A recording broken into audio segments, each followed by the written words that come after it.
চীন, কানাডা, মেক্সিকোর ওপর ট্রাম্পের নতুন শুল্ক আরোপের ঘোষণায় বিশ্ব অর্থনীতিতে উঠেছে তোলপাড়। ট্রাম্পের এই হুঁশিয়ারির পরপরই মার্কিন ডলারের বিপরীতে ব্যাপক দরপতন হয়েছে ইউরো, পাউন্ড, ইউয়ান সহ বেশ কয়েকটি মুদ্রার। ধাক্কা খেয়েছে এশিয়ার প্রধান শেয়ার বাজারগুলো। বিশ্লেষকদের ধারণা, এমন সিদ্ধান্তে প্রভাবিত হবে অন্যান্য দেশগুলো।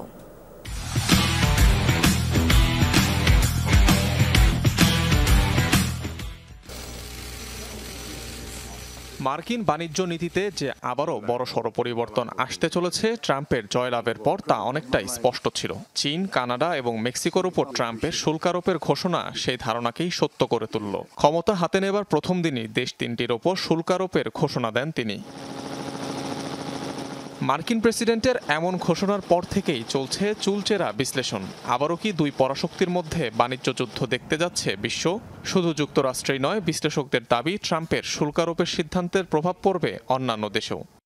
যুক্তরাষ্ট্রে প্রতি বছর যে পরিমাণ আমদানি হয় তা জিডিপির 15%, কিন্তু অনেক দেশের জন্য এই পরিমাণ উল্লেখযোগ্য হারে আরও বেশি। তাই এই সিদ্ধান্তের প্রভাব অনেক বড়।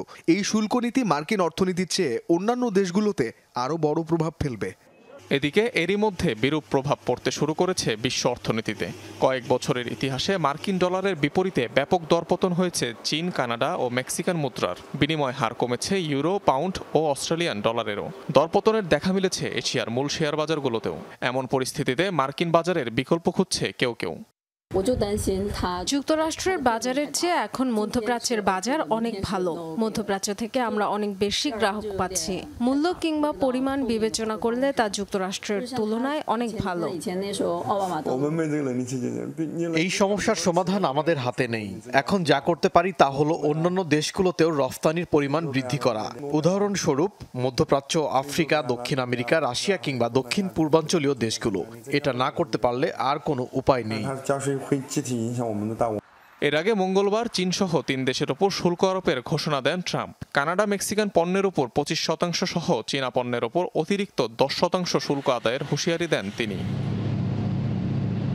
গেল বছর চীন, কানাডা, মেক্সিকো থেকে যুক্তরাষ্ট্রে আমদানিকৃত পণ্যের মূল্য ছিল $1.5 ট্রিলিয়ন কাছাকাছি। অনিক রহমান, যমুনা নিউজ।